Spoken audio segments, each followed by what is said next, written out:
Good evening and welcome to We Repair. So today I am working on a Samsung Galaxy Active watch. You might have seen it when I did a repair on my Samsung watch. This one is very similar. Has a few different connections and things. So I've got to do a battery replacement on it today for a friend. So we're just going to work through it very, very quickly. It's not a long job. Best thing to do to start this is to take the watch strap off. So we'll do that straight off the bat. And then we've got 4 tri-wing screws under here. So these are the 3-pronged ones. I bought this cheapo screwdriver off of eBay. I think it was about £3 or something ridiculous like that. It was very, very cheap. And then we just need to work our way around and take these 4 screws out. As I say, this doesn't take very long to do. Getting the back open is a bit more of a pain. So while you're waiting for me to undo these screws, why don't you drop the channel a like and subscribe to keep an eye on the other things that are coming up. We're also on social media. You'll find me on Facebook and on Patreon if you want to drop me some love. As I say, if you found the video useful, please leave me some comments and show me some love. I'm always happy to hear feedback. And again, I will make changes to the channel if it benefits people. So those screws are not coming out, but they are undone. So next thing we need to do is pry this back up. Now, thing to be aware, there is a flex cable underneath this that connects to the board. So when you lift this off, you've got to be quite gentle, and you've also got to not pry too deep. I have a middle blade here that I'm going to start mine with. And there you go. So that's open.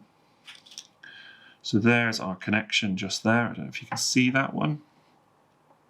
So it's just on this side. We're just going to pop this off just like that. And we'll pop that off to one side. So next thing we're going to do is disconnect this one. I'm not sure what cable that is. This one's the power, the button's on the side, and this one's the LCD. So we're just going to disconnect those 3 flex cables. Next, we need a Phillips screwdriver, just a simple crosshead, quite a small one. We're going to undo this 1 screw. Again, things to be aware of on this one. There's a flex cable here that does not detach. Just be very gentle with it when you're doing this, because you don't want to break it. So we're going to lift this board up very carefully, again, just being aware of that cable. We just need to rest that on our hand. So this is our battery, there's our connection. It is stuck down with a little bit of adhesive. You just need some kind of pry tool. I've got a little flat-headed screwdriver here, which will do the job just nicely. You can normally just get under one side. There you go. And then it should just come up without damaging anything, hopefully. No. And there we are, we just pulled the power off of it. Perfect. So what we will do next is get our battery and fit that back in.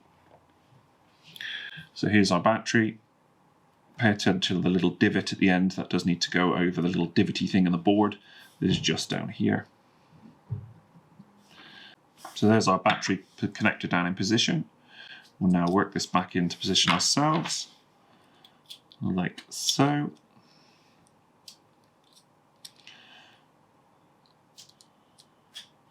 Cool, so that's everything in place. We'll start again to get our ribbon cables back in place again. You just push down firmly, it's not a complicated thing. And then next thing we need to do is put our 1 screw back in. So again, this was just the cross-headed one. Can't really go wrong with this repair because it is only 1 screw. And then final thing we're going to do is just reconnect our rear sensor. So just pop this down to this connection like that, and then this should sit back flush, and then 2 of our screws obviously didn't come out, so we can just do those straight back up again, just like so. Then we'll just pop our other 2 back in, and that's pretty much it. It's really not a long, complicated repair. The battery will only take a couple of minutes to remove and put back. The adhesive sometimes is a little bit difficult around the rear case, so you just keep working at it. A blade of some description is generally the way forward. I tend to link precision toolkits and things in my description, and the parts will be also linked in the description as well, so you know what you're buying in case you need to do it as well. Otherwise, I would imagine this will extend the battery life by a good at least 5 to 6 hours, if not longer, and the repair really is that quick.